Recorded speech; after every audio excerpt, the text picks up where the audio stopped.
एक नए युग के आगमन की बधाई भी देता हूं। हमारे देश की संसद एक नया इतिहास रचने के करीब है। 16 अप्रैल से संसद में पर व्यापक चर्चा भी होने जा रही है। निर्णय में नारी नव भारत की तैयारी, नव भारत की तैयारी। राजनीति का जो खेल चल रहा है प्रधानमंत्री और उनके पार्टी का, हम उनको विरोध कर रहे हैं। तमाम मुद्दों से ध्यान हटाने के लिए और भारतीय जनता पार्टी को नौटंकी करना बंद करना चाहिए।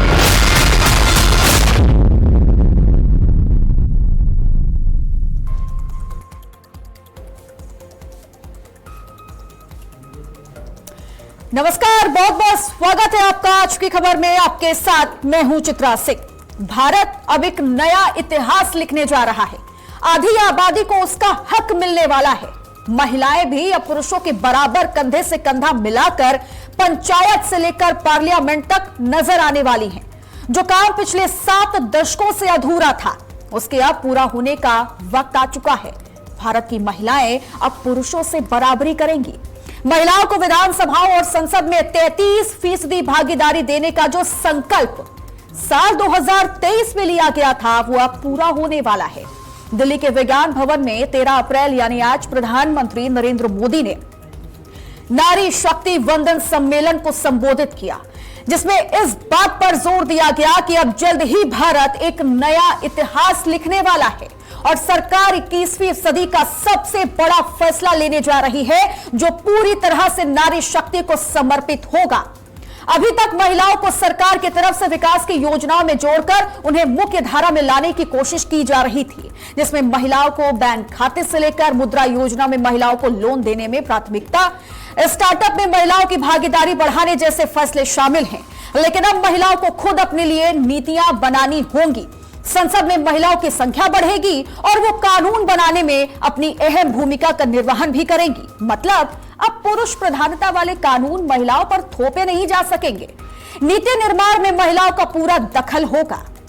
और नमस्कार, मैं हूं आपके साथ प्रगति ठाकुर। मोदी सरकार नारी शक्ति वंदन अधिनियम को इसी सत्र में लाने वाली है, जिसको लेकर बजट सत्र में 16 अप्रैल से लेकर 18 अप्रैल तक विशेष चर्चा की जाएगी। विधानसभाओं से लेकर संसद में महिलाओं को 33% प्रतिनिधित्व देने के लिए 3 दिनों तक विशेष सत्र में चर्चा होगी। एनडीए सरकार इसे विकसित भारत की निर्माण प्रक्रिया बता रही है, जिसमें महिलाओं को अधिकार देकर उन्हें मुख्य धारा से लाया जा रहा है। अब अभी मौजूदा समय में संसद के अंदर महिलाओं की संख्या 14% है और महिला आरक्षण लागू होने के बाद यह संख्या बढ़कर 33% हो जाएगी। एनडीए सरकार महिला आरक्षण को 2029 में लागू करना चाहती है और इसके लिए सरकार की तरफ से लोकसभा में सीटें बढ़ाने का भी प्रस्ताव है, जिसको 543 से बढ़ाकर 816 तक पहुंचाने की तैयारी है। लेकिन विपक्ष की तरफ से महिला आरक्षण का इस आधार पर विरोध किया जा रहा है कि पहले जाति जनगणना पूरी की जाए। महिला आरक्षण में अनुसूचित जातियों और पिछड़ी जातियों को उनकी आबादी के हिसाब से आरक्षण के अंदर आरक्षण देने की मांग की जा रही है। इसके साथ ही विपक्ष का कहना है कि ये कानून तो 2023 में पास हो चुका है और सरकार को इसे 2024 के लोकसभा चुनाव में लागू करना चाहिए। लेकिन सरकार ने ऐसा नहीं किया और अब जब 5 राज्यों में चुनाव हो रहे हैं, तो उस बीच में अचानक से विशेष सत्र बुलाना सिर्फ और सिर्फ राजनीतिक लाभ लेने की कोशिश है और कुछ नहीं। फिलहाल आज के मुद्दे पर कुछ महत्वपूर्ण बयान सुनते हैं, उसके बाद चर्चा करेंगे और चर्चा में इसी मुद्दे पर बात भी करेंगे। 2029 की समय सीमा को ध्यान में रखते हुए सरकार ने, क्योंकि विपक्ष ने जो बात रखी थी, हमारे लिए वो बात भी गंभीर होती है और इसलिए हम लगातार विचार विमर्श करते रहे, मंथन करते रहे, नए नए रास्ते खोजते रहे। संविधान की जिनको ज्यादा अध्ययन है ऐसे लोगों की भी सलाह ली और 16 अप्रैल से संसद में इस पर व्यापक चर्चा भी होने जा रही है। साथियों, हमारा प्रयास है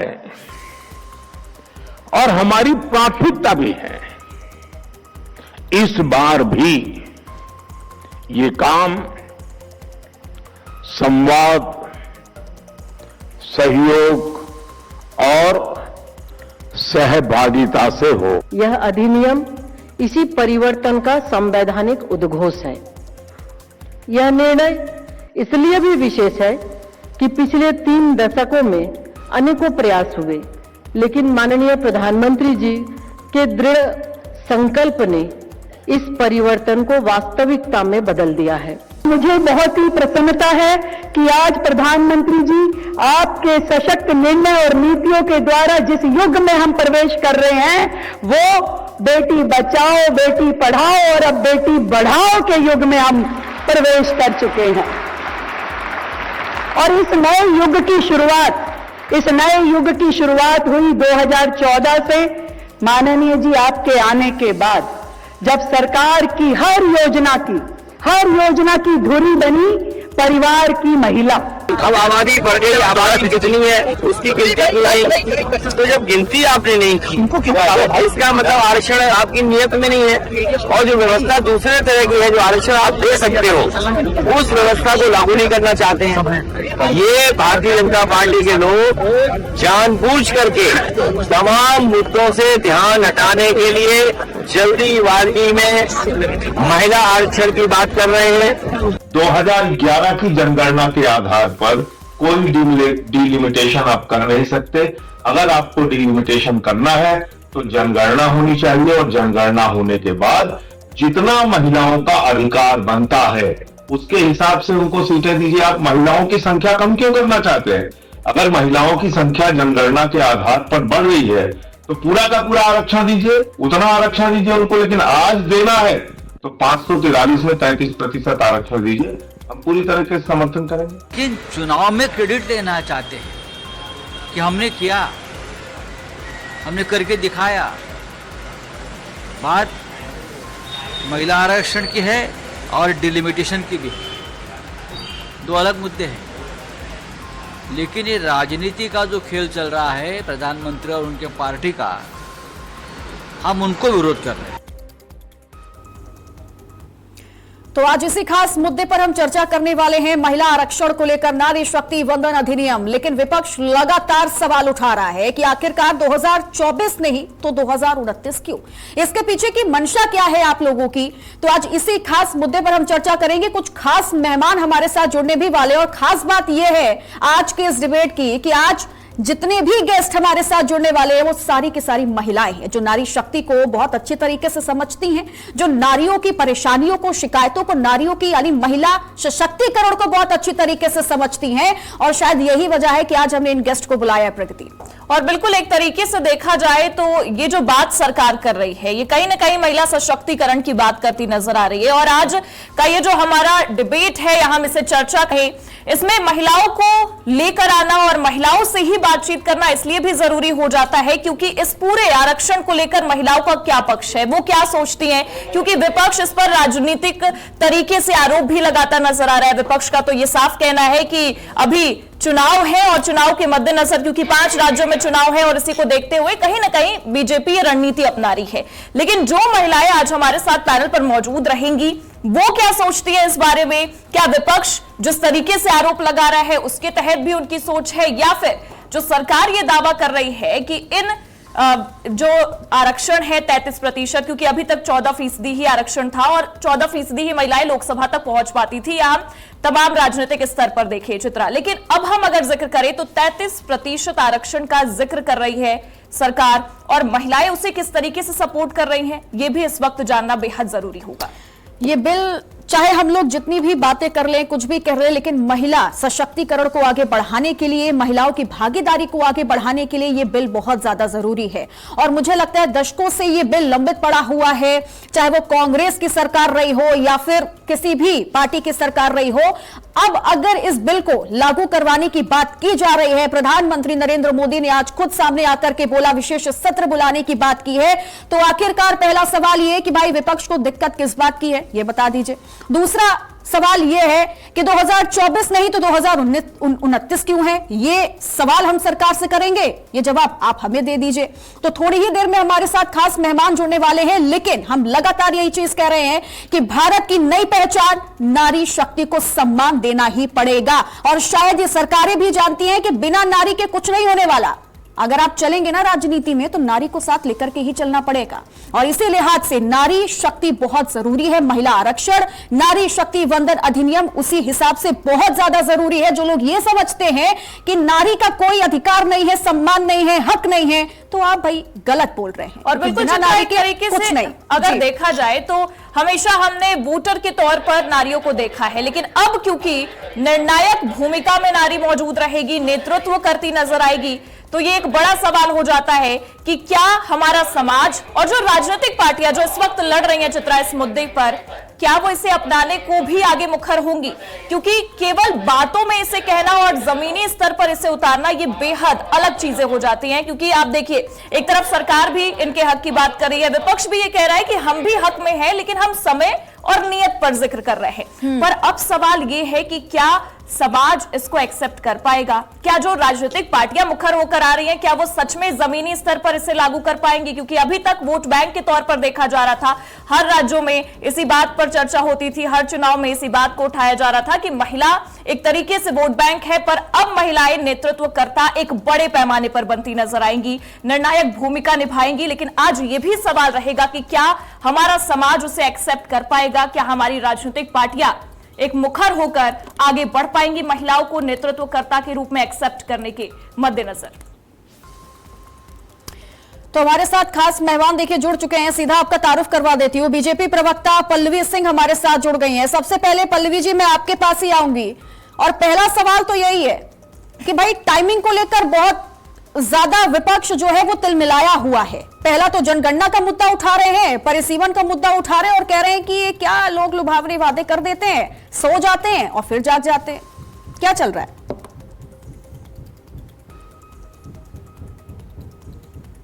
पल्लवी जी, आवाज आ रही है आपको मेरी? अपना माइक ऑन कर लीजिएगा, शायद आपने अनम्यूट किया हुआ है, म्यूट किया हुआ है शायद।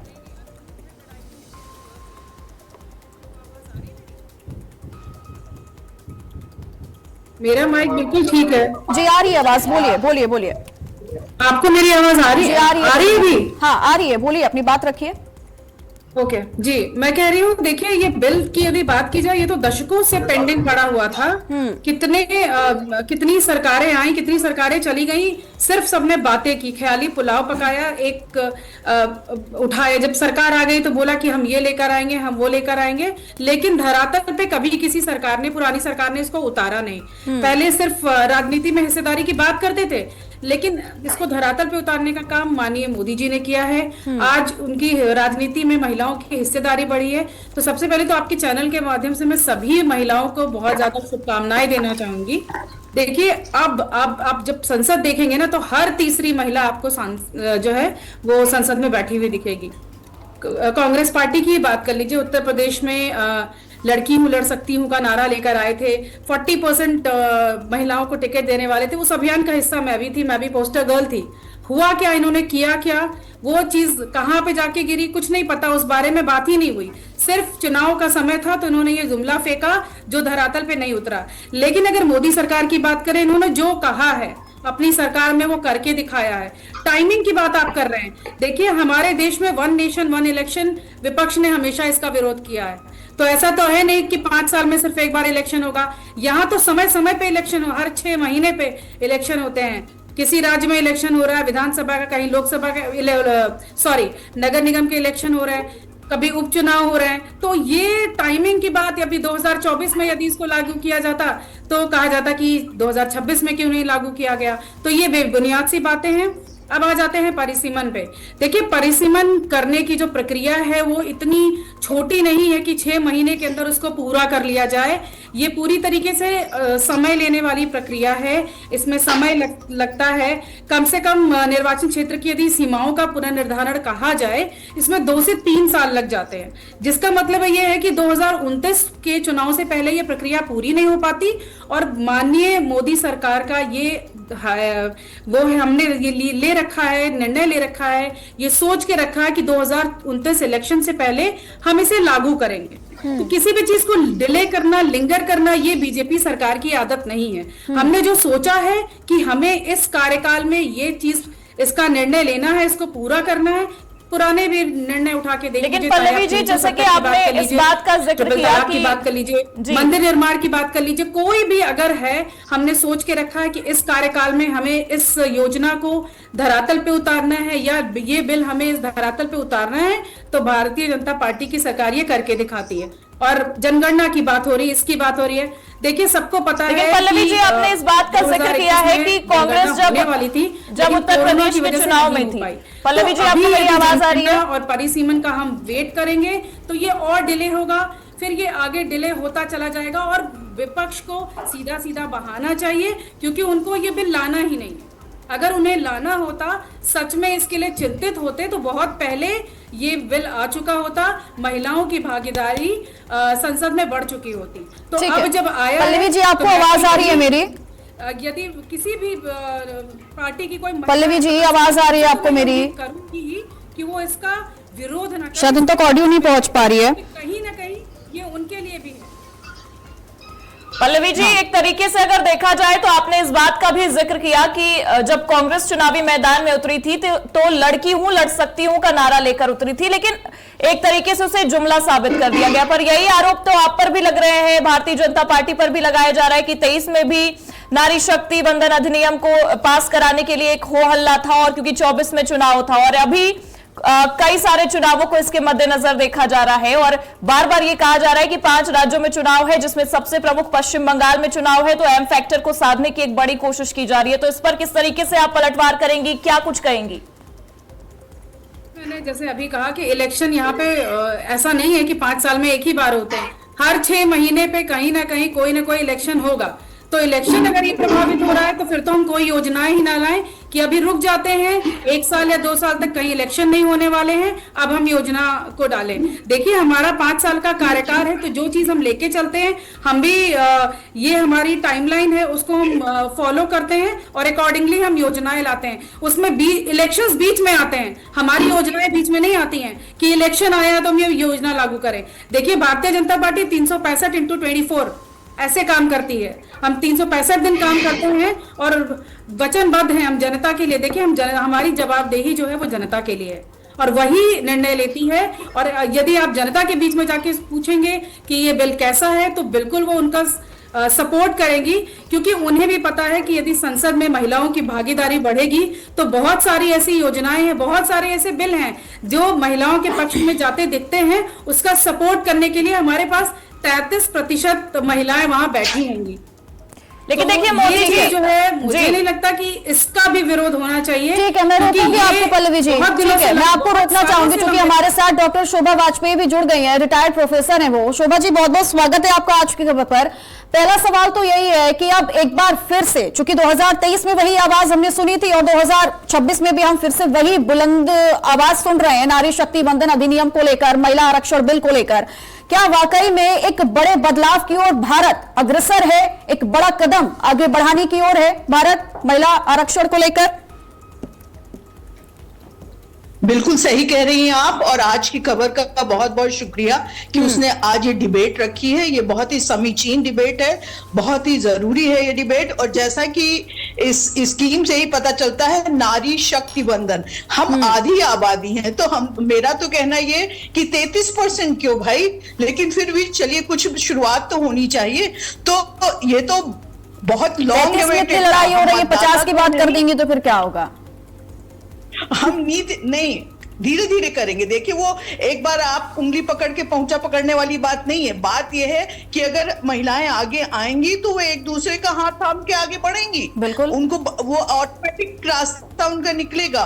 और जहां तक 33% नारी शक्ति वंदन का है, ऐसे ही हर चीज का होता है। कोई भी स्कीम आती है, बेवजह कुछ लोग उसका विरोध करते हैं। तो अब वो समय आ गया है कि नारी सशक्तिकरण या महिला सशक्तिकरण नहीं, महिलाओं द्वारा सशक्तिकरण होना चाहिए। अब विमेन लेड डेवलपमेंट की बात करनी चाहिए, विमेन डेवलपमेंट की बात नहीं करनी चाहिए। हम लोग बहुत आगे बढ़ चुके हैं। ये जो काम एक अधूरा रह गया है, इसको भी पूर्णता प्रदान करनी चाहिए। नारी केवल मतदाता या स्त्री केवल मतदाता नहीं, वो नीति निर्माता भी बननी चाहिए, क्योंकि उसके अंदर वो शक्ति है।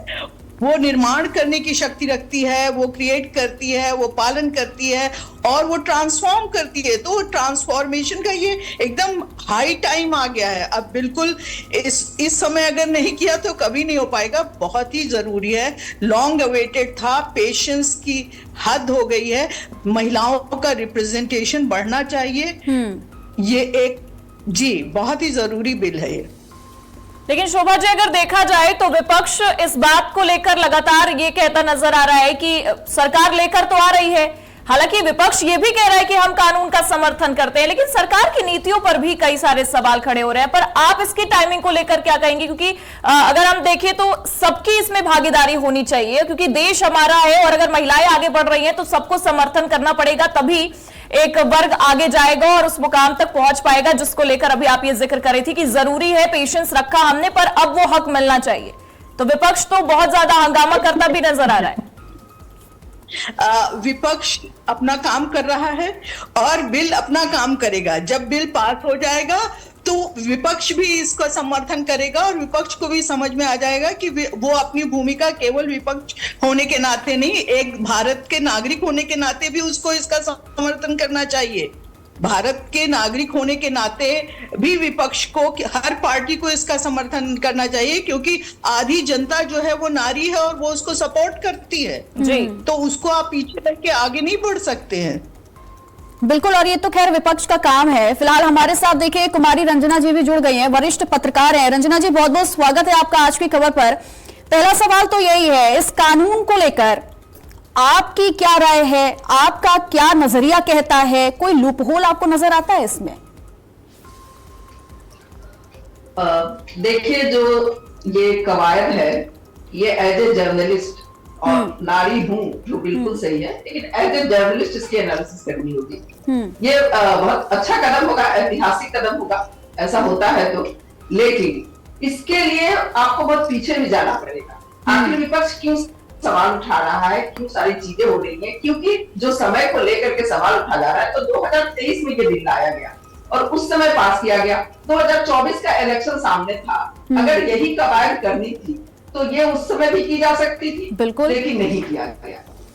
ये सबसे पहले 1988 में राजीव गांधी की सरकार थी, उस समय बना था मार्गरेट अल्वा के अध्यक्षता में national perspective plan for women, 1988 में बना था। और उसने ये सिफारिश की थी कि आरक्षण जो है वो संसद में से लेकर के पंचायत तक होना चाहिए।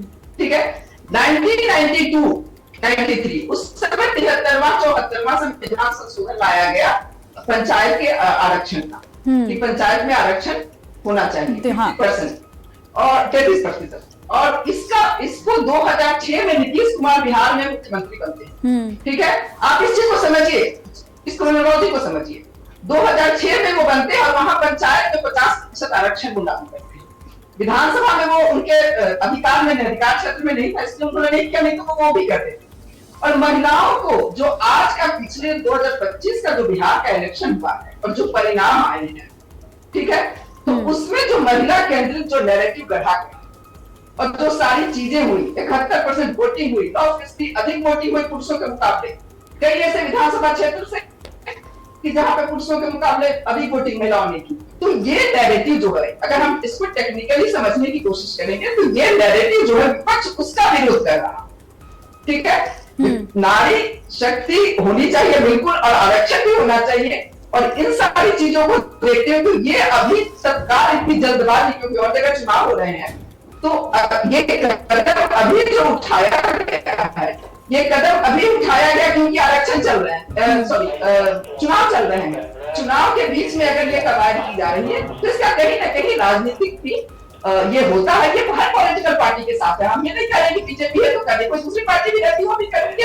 ये एक जर्नलिस्टिक अप्रोच ये कहता है कि ये जो कवायद है बिल्कुल होनी चाहिए, ऐतिहासिक कदम है। आज 3 दशक से ये सब चल रही है कोशिश। 1988 में, उसके बाद पहली बार 1996 में जब एच.डी. गौड़ा प्रधानमंत्री थे, इसको सदन में पेश किया गया।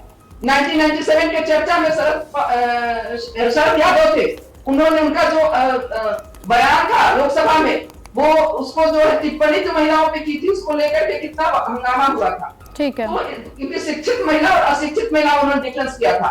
तो ये सारी चीजें जो है ये बिल्कुल होनी चाहिए। एक ऐतिहासिक कदम है, बहुत दिनों से ये चला आ रहा है। लेकिन जो विपक्ष का आरोप है वो एक राजनीतिक आरोप है, क्योंकि जो ठीक है, तो हम विपक्ष से भी जवाब ले लेते हैं। हमारे साथ सभी खास मेहमान जुड़ चुके हैं। शौर्या सिंह भी हमारे साथ जुड़ी हैं, सपा प्रवक्ता हैं, और हमारे साथ शशि पाठक जी भी जुड़ गई हैं जो कि अधिवक्ता हैं। सतेंद्र दीप कौर भी हमारे साथ जुड़ गई हैं, कांग्रेस प्रवक्ता हैं, और रूपा पांडे हमारे साथ जुड़ी हैं, कवयित्री हैं। लेकिन सबसे पहले मैं आऊंगी सतेंद्र कौर जी आपके पास, चूंकि कहा जा रहा है राजनीतिक माहौल बनाने की कोशिश आप लोग क्यों कर रहे हैं? 2023 में भी वही काम आप लोगों ने किया, और जब एक बार फिर से इस बिल पर चर्चा होने की बात आ गई है, फिर आप लोग यही माहौल बनाने की कोशिश कर रहे हैं। दिक्कत क्या है?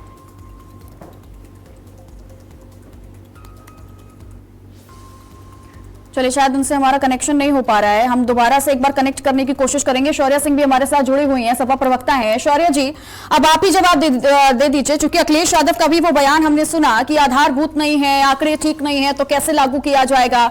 अब एक तरफ से सवाल आप लोगों पर भी उठ रहे हैं कि जब महिलाओं की बात की जाती है तो फिर राजनीतिक माहौल बनाने की कोशिश विपक्ष क्यों करने लगता है? क्या जवाब देंगे? बहुत बहुत नमस्कार और बहुत बहुत धन्यवाद। आपने महिला सशक्तिकरण के ऊपर एक इतना महत्वपूर्ण और संवेदनशील डिबेट रखा हो। देखिए, मैं खुद भी एक महिला होने के नाते, अगर ऐसा कोई भी बिल भारतीय जनता पार्टी के शासन सत्ता के समय में अगर लागू होता है, तो एक औरत होने के नाते मैं कितनी खुश हो जाऊंगी, क्योंकि मेरे अधिकार बढ़ेंगे, मेरे घर मेरी खुद बेटी है उसके अधिकार बढ़ेंगे, हर सारी नारियों के अधिकार बढ़ेंगे। लेकिन एक राजनीतिक स्तर पे, जहाँ पे एक राजनीतिक बैकग्राउंड को भी हम लोग बिलोंग करते हैं और जो हम लोग एक देख रहे हैं, तो सबसे बड़ा प्रश्न चिन्ह ये है कि इस बिल को ले आने के लिए ये जो बिहार के इलेक्शंस बंगाल के इलेक्शंस हो रहे हैं, इसी समय का समय क्यों उनको मिला? क्योंकि इस समय 2 टर्म से आपकी सरकार ऑलरेडी है। अगर आप महिलाओं के प्रति इतने संवेदनशील होते, वुमेन एम्पावरमेंट आपके लिए इतना इंपॉर्टेंट सब्जेक्ट होता, तो आपके पास एक लंबा ड्यूरेशन, एक लंबा समय था इस बिल को लाने के लिए। और अभी भी बिल को ले आने के लिए सबसे बड़ी बात सामने रखी जा रही है कि 2029 की बात रखी जा रही है। तो आप अभी 27 के इलेक्शंस अभी सामने आने वाले हैं, कुछ भी हो सकता है, परिणाम कुछ भी बदल सकता है। तो आप अभी सबसे पहले, लेकिन देखिए जिसको जी, अगर हम एक तरीके से देखें तो विपक्ष आरोप लगा रहा है, लेकिन अब आपका भी सवाल जायज है और उसका जवाब हम लेंगे भी सत्ता पक्ष से। लेकिन ये भी जानना बेहद जरूरी हो जाता है कि जब आप ये आरोप लगा रहे हैं, क्योंकि अभी कुछ समय पहले तक इसका समर्थन भी करते नजर आए थे, आज प्रधानमंत्री नरेंद्र मोदी ने इस बात को दोहराया भी जब उन्होंने सम्मेलन में शामिल होकर इस बारे में सारे जो महिला वहां पर मौजूद थी, जिन्हें उन्होंने रूबरू भी करवाया, और उन्होंने इस बात का भी जिक्र किया कि विपक्ष ने तो 2023 में मजबूती से सहमति जताई थी, थोड़ी बहुत वहां पर दिक्कतें थी, लेकिन समर्थन मिला था हमें। पर अब देखिए, क्योंकि 26 है और उसके बाद समर्थन मिलता नजर नहीं आ रहा है और बहुत सारे आरोप प्रत्यारोप चल रहे हैं, तो विपक्ष के पास क्या कुछ प्लान है? क्योंकि विपक्ष तो लगातार महिलाओं के बारे में बात करता है और ये कहता नजर आता है कि हम महिला आरक्षण का समर्थन कर रहे हैं। के बारे में सिर्फ बात नहीं करता है, विपक्ष ग्राउंड रियलिटी पे जाकर के जो शोषित वंचित महिलाएं हैं, जो ऐसी महिलाएं हैं जो पढ़ी लिखी नहीं है, उनको अपने आरक्षण और अपने राइट्स के बारे में पता ही नहीं है, हम लोग उनके बीच में उठने बैठने और आने जाने का काम करते हैं मैडम। और वहां पे जब एक टीवी स्क्रीन पे खाली ये फ्लैश होता है कि हाँ, आप नारी सशक्तिकरण की हम बात कर रहे हैं, तो ये उनके लिए एक बहुत जिसको हम कहते हैं उनके लिए बहुत ये एक अद्भुत और चमत्कार वाली चीजें हैं। लेकिन जो वहां पे पढ़ा लिखा वर्ग है महिलाओं का, उनका भी सवाल ये सीधे होता है कि इतने साल से मोदी जी हैं। बिल्कुल, मतलब टाइमिंग और नियत का यहाँ पे जिक्र हो रहा है ना। पल्लवी जी से भी पूछ लेते हैं। पल्लवी जी, देखिए, शुरुआत में ही इस बात का जिक्र हो गया था कि टाइम और नियत को लेकर देखिए सवाल विपक्ष उठा रहा है। 23, फिर 26 और अभी भी 29, मतलब आप समझिए 23 और फिर अभी 26 चल रहा है, उसके बाद भी 29 तक का समय है। तो सवाल उठ रहा है, इसका जवाब भी देना पड़ेगा आपको, क्योंकि बहुत सारे लोग भी मौजूद हैं और वो भी जवाब चाहते हैं। 2014 से जब से भारतीय जनता पार्टी की सरकार आई है, महिलाओं को केंद्र में रख के बहुत सारी योजनाएं लेकर आई है। आप एक बहुत ही बेसिक नेसेसिटी जिसे कहते हैं शौचालय योजना, जिसके विषय में किसी ने सोचा भी नहीं। खुले में शौच करने को उत्तर प्रदेश में भी आपने पता ही है, गाँव में ज्यादातर महिलाएं बाहर जाने के लिए मजबूर थी। उसके विषय में सोचना, चाहे सुकन्या समृद्धि योजना की बात कर लीजिए, उज्ज्वला योजना की बात कर लीजिए, वो लकड़ी पे चूल्हे पे खाना बनाती थी, उसके विषय में बात कर लीजिए, या पीएम आवास योजना की बात कर लीजिए, मुद्रा योजना जो जिसमें महिला उद्यमी को बिना किसी गारंटी के लोन दिया जा रहा है, लखपति दीदी योजना की बात कर लीजिए। तो ऐसा नहीं है कि अचानक से उठ के चले आई भारतीय जनता पार्टी और नारी शक्ति वंदन अधिनियम की बात कर रही है। समय समय पे पूरे जितना भी हमारा कार्यकाल रहा है 2014 से, हर समय महिलाओं के विषय में सोचा गया है और उनके लिए योजनाएं लाई गई हैं।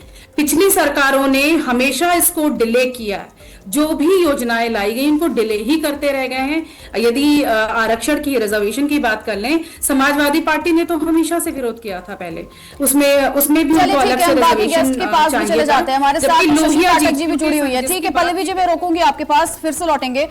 शशि पाठक जी भी हमारे साथ जुड़ी अधिवक्ता हैं। शशि जी, सवाल यही, अगर कानूनी तौर पर हम देखें, कानून के नजरिए से देखें, तो ये कितनी मजबूती के साथ इस बिल को आगे लाया जाएगा, और क्या आपको लगता है कि वाकई में भी चुनौतियां हैं जिसे सरकार को पार करना होगा?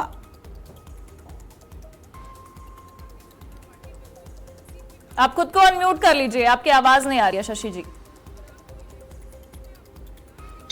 महिला आरक्षण कानून जो है, ये नारी शक्ति वंदन अधिनियम 2023 जो विधानसभा में महिलाओं के लिए 33% सीटें रिजर्व करने का प्राविधान करता है। मैं कानूनी दृष्टिकोण से बात कर रही हूँ। अभी बहुत सारी चुनौतियां सरकार के सामने आएंगी और सरकार को उसमें जो है उलझना पड़ेगा।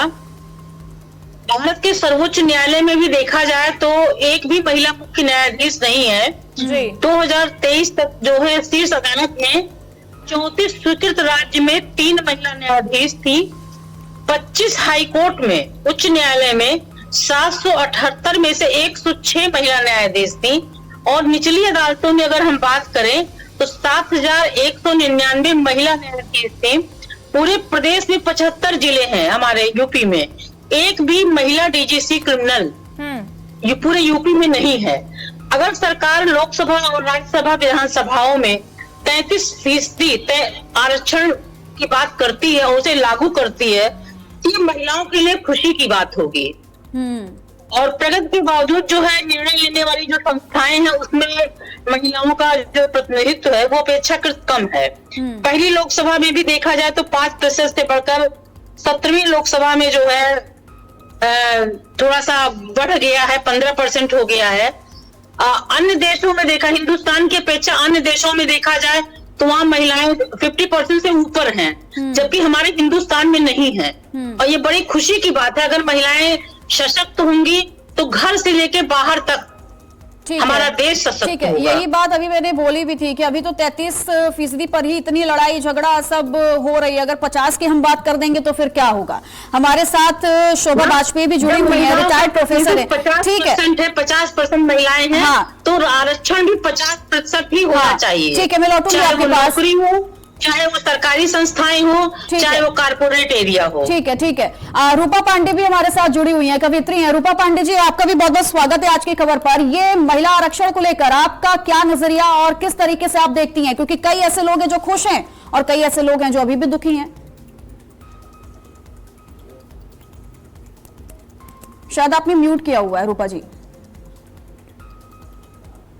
जी, प्रगति जी, चित्रा जी, सबसे पहले तो मैं आज की खबर चैनल को बहुत साधुवाद देती हूँ और आप सबको भी अंतर्मन से शुभकामनाएं देती हूँ। देखिए, हम स्वागत करते हैं, हमारी दशकों की ये प्रतीक्षा है, और 33% ही क्यों, हम तो 50% मांगते हैं, हम आधी आबादी है। जब सृष्टि चलाने की बात आई तो स्त्री पर प्रभु ने भरोसा किया। तो जो सृष्टि के निर्माण में सहयोग दे सकती है, व्यवस्था की उसके अंदर जो घर चलाती है, जो सारी व्यवस्थाएं देखती है, उसको देखिए बहुत सारी शक्तियां मिल जाए अगर आधिकारिक रूप से, तो वो देश के अंदर जब वो शक्ति पाएगी तो वो जितनी भी पीछे उनके आने वाली नस्लें हैं उन सबको बहुत आगे ले जाएगी, देश प्रगति कर जाएगा। तो बहुत खुले हृदय से स्वागत करती हूँ। लेकिन बार बार में बात आती है तो मैं एक जगह में खुद की बात एक अटक जाती है कि कहीं अंधा बाटे रेवड़ी आप दे वाला तो नहीं हो जाएगा। हमारा कहना है कि 33% आरक्षण जो मिल रहा है, ये क्या उस लड़की को, उस महिला को, उस स्त्री को मौका मिलेगा जो राजनीति में आकर अपना दमखम दिखाना चाहती है और उसके पास भारी बहुमत है। ऐसी बहुत सारी स्त्रियां मौजूद हैं जो इतनी प्रसिद्ध हैं, जिन्होंने अपने क्षेत्र में पढ़ी लिखी भी और जो अभी बहुत पढ़ी लिखी नहीं भी है, लेकिन उन्होंने ऐसे मुकाम बनाए हैं अपने क्षेत्र में कि उनको हराने वाला कोई नहीं है, लेकिन उनको टिकट नहीं मिलता है। टिकट किसको मिलता है? विधायक बेटी को मिल गया, मंत्री जी की पत्नी को मिल गया, या परिचित को मिल गया। मुझे लगता है कि 33% आरक्षण के बाद क्या जेन्युइन भारत की उस स्त्री को जो राजनीतिक रूप से सक्षम है, जिसके अंदर नेतृत्व भावना है, जिसके अंदर प्रतिनिधित्व की बहुत क्षमता है, या उन महिलाओं को जिनके पति प्रधान पति, देखिए पोस्टर लगते हैं, जो प्रधान होती है उनका एक चित्र नहीं होता, उनके पति का बड़ा सा पोस्टर होता है। भैया मुझे तो उन लोगों से बड़ा डर है जी। स्त्रियां बन जाती हैं लेकिन सत्ता चलाते हैं पुरुष चलाते हैं जी। बिल्कुल। क्या हमें भरोसा देखिए, क्योंकि यही सवाल है रूपा जी, यही सवाल है कि देखिए कानून बन जाएगा, क्योंकि अभी चर्चा हो रही है, अभी बहसबाजियां चल रही हैं सब में, लेकिन अगर कानून बन गया तो क्या इसमें महिलाओं की ताकत बढ़ेगी? और यही सबसे बड़ा मुद्दा है कि कानून बन जाना और महिलाओं को ताकत देना, क्या इसे पुरुष प्रधान देश कबूल पाएगा? यही सबसे बड़ा मुद्दा है। नहीं, बिल्कुल। देखिए, सबसे बड़ी बात है कि हमें आप प्रतिनिधित्व का मौका दीजिए, वो भी एक बात है, हमें अधिकार दीजिए। हम माहवारी अवकाश की लगातार बात कर रहे हैं, पता नहीं तमाम देशों में माहवारी अवकाश पर काम हुआ है, वहां पर अवकाश मिल रहा है। भारत के इतने महत्वपूर्ण विषय पर ये अधिकार अभी देने में पीछे क्यों है? मैं तो कहूंगी कि अधिकार हमें मिलना प्रारंभ होंगे, या फिर हमारी बीच की बहन जाएगी ना हाउस में, या किसी मंत्री विधायक या परिचितों के द्वारा जो ये आपने बहुत अच्छा सवाल किया है, ये आपने रूपा जी बहुत अच्छा सवाल किया। मैं पल्लवी जी से इसका जवाब लूंगी, लेकिन शौर्य जी भी हमारे साथ लगातार बनी हुई है। चूंकि शौर्य जी, आपने शुरुआती अपने कमेंट में ये इस चीज का जिक्र किया 2024 का, 2027 का और 2029 का। मेरा सीधे तौर पर आपसे सवाल है, क्या समाजवादी पार्टी के पास कोई तारीख फिक्स है कि इस तारीख पर महिला आरक्षण बिल लागू होना चाहिए तो ही ठीक है, अन्यथा फिर तो बवाली है? श्रद्धेय नेता मुलायम सिंह यादव जी के समय में बिल पास हुआ, जिसमें हमारे जिले में सर्वप्रथम जिला पंचायत अध्यक्ष बनी और उसके बाद जिला पंचायती के चुनाव, जिसमें महिलाओं की भागीदारी शुरू हो गई। उसके बाद आज हम बात करते हैं महिला सशक्तिकरण की। अभी हमारे सामने सुनने में आया मुद्रा योजना और सामूहिक विवाह। मैडम, मैं ग्राउंड रियलिटी पे बहुत ज्यादा प्रवक्ता होने के साथ साथ मैं ग्राउंड रियलिटी पे बहुत ज्यादा वर्क करती हूँ, तो मुझे ये पता है कि ये जो मुद्रा योजना है, ये इतना बड़ा स्कैम है। इसमें प्राइवेट कंपनीज को दिया गया था टेंडर और गांव की महिलाओं से पैसा लेकर के टेंडर वाले, जो बाहर के टेंडर्स की पार्टी थी, वो भाग गई। अब गांव की महिलाएं जो है ये उन लोगों को खोज रही हैं। दूसरा सबसे बड़ा स्कैम है सामूहिक विवाह। जो सामूहिक विवाह होता है, उनमें जो बच्चियां हैं, जो लड़कियां हैं, आप एक बार उनकी स्थिति परिस्थिति पूछ लीजिएगा। कई जगह ऐसा हमें देखने में आया, यहाँ तक कि न्यूज में भी है कि उनको अपना एक मतलब एक क्राइटेरिया पूरा करना था, जबरदस्ती पकड़ के कम उम्र की बच्चियों की शादी उसमें करा दी गई। इनकी जितनी भी, हमारा देखिए एक महिला होने के नाते, और जिस तरीके से अभी इन्होंने कहा, जो कवित्री मैडम थी, इन्होंने कहा, मैं बहुत अच्छी तरीके से इनकी बातों को सहमति देती हूँ कि अगर एक महिला जो नेतृत्व करना जानती है, नेतृत्व करना चाहती है, अगर उसके पीछे आप महिला का नाम रख के, आज उसी तरीके से जिस तरीके से प्रधान पति, विधायक पति, सांसद पति कहलाते हैं लोग, आज ये उस सरकार वही काम कर रही है कि आप ये सोचिए महिलाओं के पीछे खड़े हो करके, और ये महिलाओं को यूज करने वाली बात है। मैं तो कहती हूँ कि उस चीज का अगर आरक्षण महिलाओं को मिलेगा तो मैं भी महिला हूँ, क्या मैं उस आरक्षण का लाभ नहीं उठाऊंगी?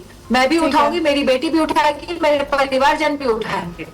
लेकिन महिलाओं के पीछे खड़े होकर के और महिलाओं के पीछे छुप करके राजनीति बंद कर देनी चाहिए। और वाकई में जनगणना कराने के बाद, परसीमा निकलने के बाद जो आरक्षण तय होना चाहिए, 50% आरक्षण जो है वो महिलाओं को मिलना चाहिए, और ये इस चीज की डिमांड नहीं होनी चाहिए। आज भारतीय जनता पार्टी जब ये कह रही है कि हम महिलाओं की सशक्तिकरण की बात करते हैं, तो मैं ये बता देना चाहती हूँ कि भारतीय जनता पार्टी ओबीसी महिलाओं का भी बहुत ज्यादा जिक्र हो रहा है। हमारे साथ डॉक्टर शोभा वाजपेयी भी जुड़ी हुई हैं।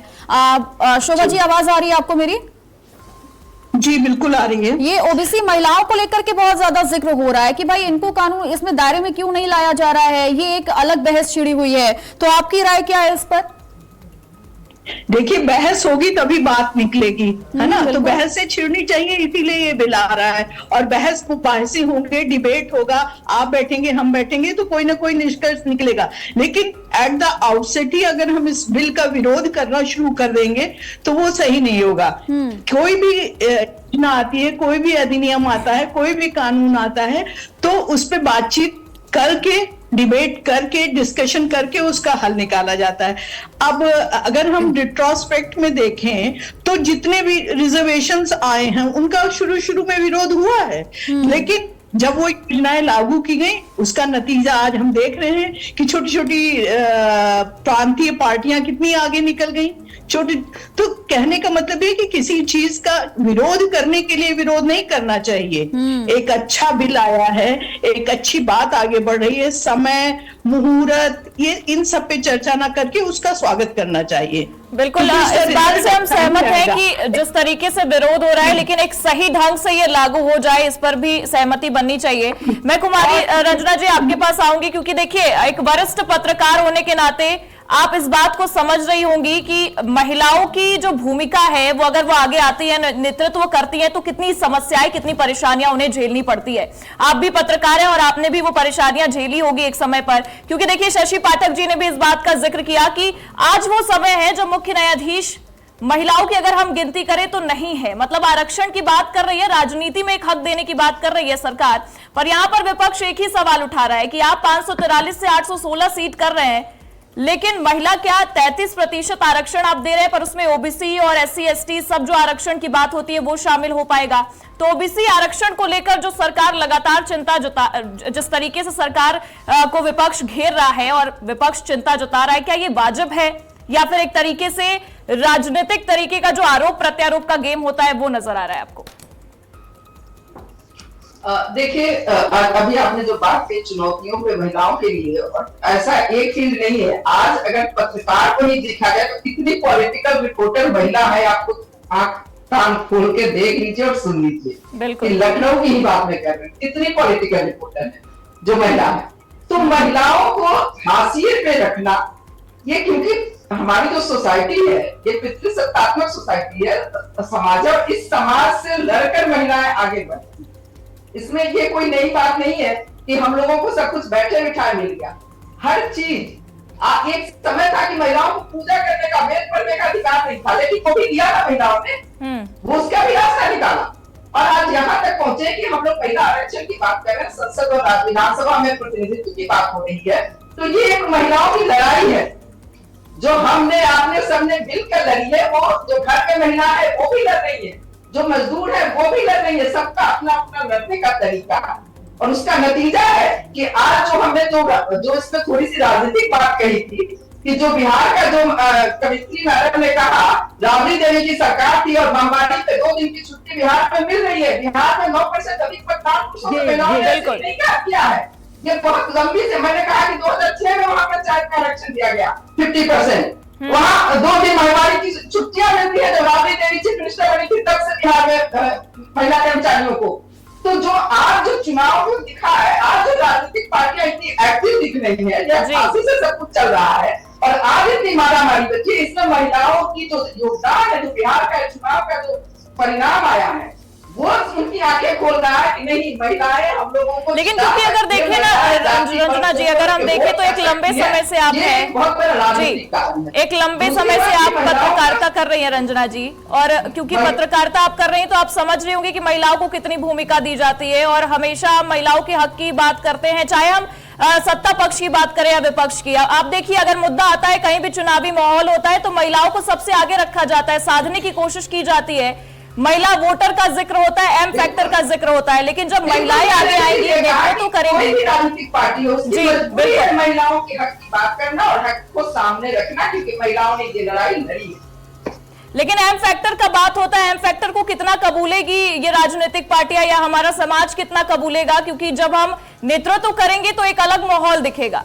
अभी तो हम वोटर के तौर पर ही देखे जा रहे हैं। जब 33% आरक्षण, क्योंकि लगातार आप में से ज्यादा लोग 50% की बात कर रहे हैं, अभी 33% का ही बार बार चित्रा भी ये कह रही है कि हंगामा हो रहा है। जब पूरी चीजें आएंगी तो किस तरीके से कबूलनामा होगा? बिल्कुल, और मैं पल्लवी जी से जवाब लेना चाहूंगी, क्योंकि पल्लवी जी, रूपा पांडे जी ने जो सवाल उठाया है टिकट को लेकर, किसी भी राज्य में चुनाव होता है, हम देखते हैं जब टिकट वितरण की बात आती है तो घमासान जो है वो सदन से लेकर सड़कों तक नजर आने लग जाता है। कई लोग तो रोने लग जाते हैं और अपनी ही पार्टी छोड़ देते हैं, तो कई लोग तो तमाम बड़े बड़े आरोप लगा देते हैं। तो ये महिला सशक्तिकरण की आप लोग बात कर रहे हैं, दावे कर रही हैं, लेकिन क्या आपको लगता है इस बिल के लागू हो जाने के बाद ये जो समस्या है टिकट वितरण की, वो सिर्फ मंत्री विधायक की बहन बेटियों तक सीमित रहेगी या फिर आम महिलाओं तक भी पहुंच पाएगी? चित्रा जी, देखिए, भारतीय जनता पार्टी का आप उठा के देख लीजिए, टिकट वितरण भी उठा के देख लीजिए। ऐसा नहीं है कि सिर्फ विधायक की पत्नी को मिला है या उनकी बहन को मिला है।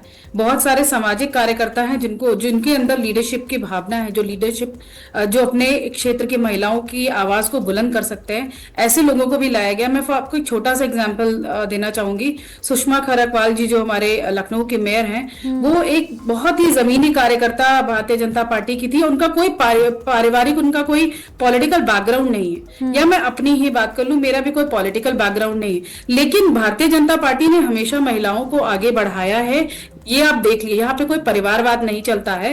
आप ये भी देख लीजिए, क्यों महिलाएं सबसे ज्यादा वोट महिलाएं बीजेपी को क्यों देती हैं? क्योंकि महिलाओं के मुद्दों पे बात करना शुरू से भारतीय जनता पार्टी ने ही किया। देखिए, पुरुष समाज है, इसमें कोई डाउट नहीं है, ये शुरू से ही चलता आया है कि महिलाएं खाना बनाएंगी, पुरुष जाके बाहर कमाएगा। ये सदियों से हम सुनते आ रहे हैं। इस चीज को भी तोड़ने का प्रयास जो है वो भारतीय जनता पार्टी ने ही किया है। पहले की सरकारें ये कहती थी कि अगर संसद में महिलाएं चली जाएंगी तो घर में रोटी कौन बनाएगा, या परकटी महिलाएं, जो उनके हिसाब से जो ज्यादा एडवांस थी, परकटी महिलाओं का उनको संज्ञा देते थे कि वो बैठ के संसद में वो बैठ जाएंगी।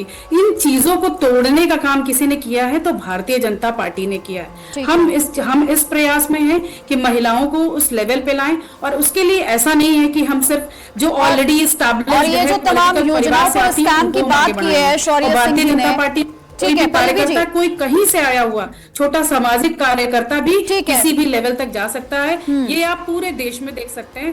उत्तर प्रदेश का मैंने एग्जांपल आपको इसलिए दिया क्योंकि ये मैंने बहुत। लेकिन पल्लवी जी, आवाज आ रही है आपको मेरी? तो एक और क्रॉस क्वेश्चन है, जैसा कि शौर्य जी ने भी तमाम स्कैम की बात की है कि आप लोग महिलाओं के लिए तमाम योजनाएं लेकर के आ जाते हैं, लेकिन अगर आप देखेंगे पीछे जाकर तो उसमें इतने बड़े बड़े स्कैम होते हैं, उस पर आप लोगों की नजरें क्यों नहीं जाती हैं?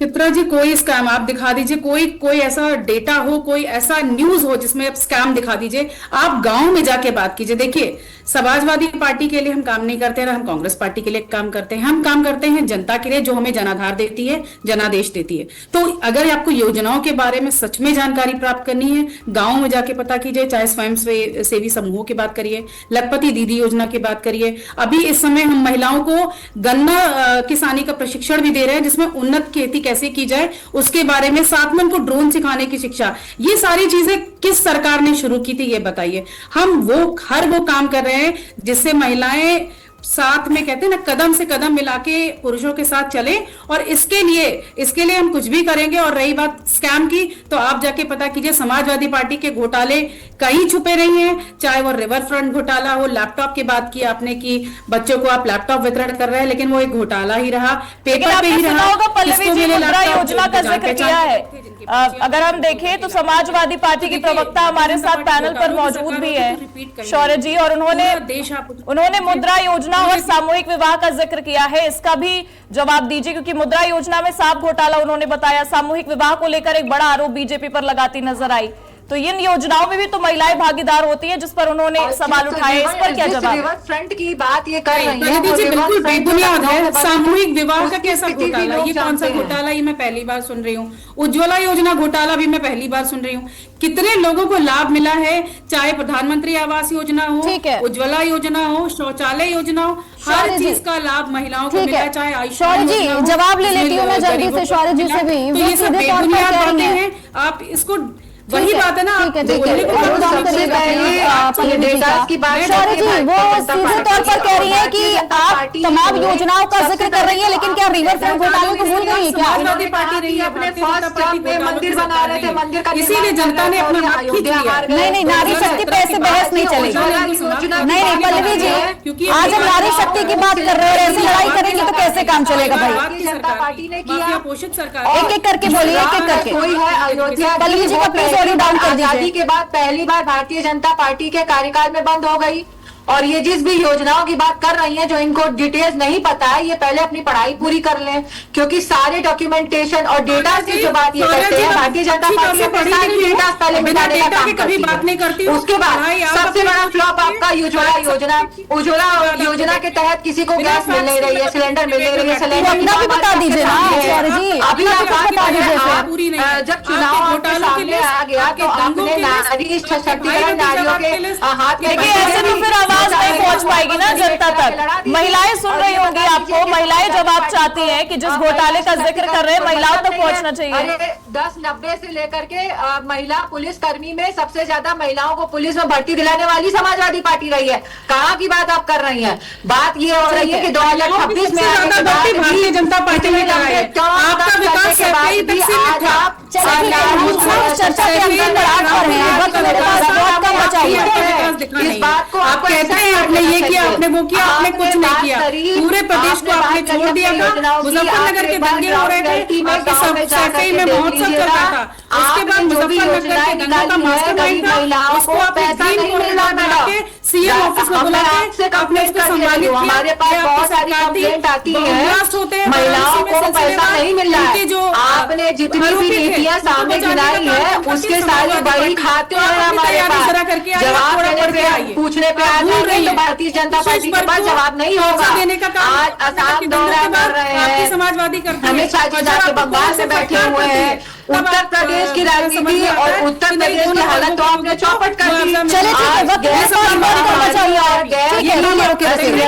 शोभा जी और पल्लवी जी, माफ कीजिएगा शौर्य जी, ठीक है रुकिए, ठीक है, आप दोनों की बात हो गई। आप महिलाओं के लिए बेहद चिंतित हैं, हम समझते हैं, विपक्ष भी बहुत चिंतित है, सरकार भी बहुत चिंतित है, इसलिए देखिए नारी शक्ति वंदन अधिनियम का जिक्र हम कर रहे हैं। लेकिन अब महिलाएं जो हैं वो किसके लिए चिंतित है, वो तो देखिए शौर्य जी आपको भी 27 में पता चलेगा और पल्लवी जी आपको भी 27 में पता चलेगा। लेकिन शशि पाठक जी, हाँ ठीक है, हम भी वही देख लेंगे। लेकिन शशि जी सवाल ये है कि कानून के नजरिए से, चूंकि वक्त मेरे पास कम है, तो मैं चाहूंगी एक एक लाइन में आप जल्दी से जवाब दीजिएगा। कानून के नजरिए में आपको क्या लगता है कि महिला इस बिल को लाकर, महिला आरक्षण बिल को लाकर जितनी भी समस्याएं हैं महिलाओं की, वो वाकई में कम हो जाएंगी या फिर जरूरत होगी और कुछ बेहतर करने की? जल्दी से जवाब दीजिए। काफी स्तर पे वो समस्याएं कम हो जाएंगी अगर महिला आरक्षण पास हो जाता है और महिलाओं को ईमानदारी से जो है सरकार उसको तवज्जो देती है, ईमानदारी से प्रतिभागिता उनकी करती है और उस कानून को ईमानदारी से लगाती है, तो काफी समस्याएं कम हो जाएंगी। ठीक है। अगर मान लीजिए कोई चीज आती है, ऐसी कुछ कठिनाइयां आती हैं, तो सरकार को उसे फिर से निर्णय लेना पड़ेगा। ठीक है, रूपा पांडे जी, कवित्री की आपसे जानना चाहूंगी 2 लाइन में आप किस तरीके से क्लोजिंग कमेंट देंगी महिला सशक्तिकरण को, महिला आरक्षण बिल को लेकर? देखिए चित्रा जी, 2 लाइन में अगर मैं कहूं तो देखिए सबसे ज्यादा वोटिंग % महिलाओं का रहता है। बिल्कुल। तो महिलाओं को केंद्र में लिए बगैर तो आप समझिए किसी की सत्ता बननी तय ही नहीं है। तो ये महिलाओं पर जो चला, और विपक्ष का हाल ये है कि गुड़ बड़ी हंसिया, न उगलते बने न निगलते बने। अब उनको इस पर वो विरोध कर नहीं सकते, क्योंकि महिलाओं के जेन्युइन हक की बात हो रही है, तो विरोध नहीं हो सकता। अगर मैं एक लाइन में कहूं, देखिए महिलाओं को 33% आरक्षण मिलने के बाद उनको उनके पद पर निर्णय लेने की छूट मिले, उनके भाई बंधु उनके निर्णयों को प्रभावित ना करें और उनके नाम पर राजनीति ना हो, उनको बिल्कुल इस बात का हम समर्थन करते हैं कि उनके बात पर राजनीति ना होता रहे, क्योंकि बहुत कम समय हमारे पास। रंजना जी, मैं आपसे जानना चाहूंगी, अगर ये कानून सीधे तरीके से लागू हो जाता है, सही तरीके से लागू हो जाता है, तो आप आने वाले समय की राजनीति को किस तरीके से देखेंगी? भविष्य में महिलाओं को कितना हक मिलने वाला है?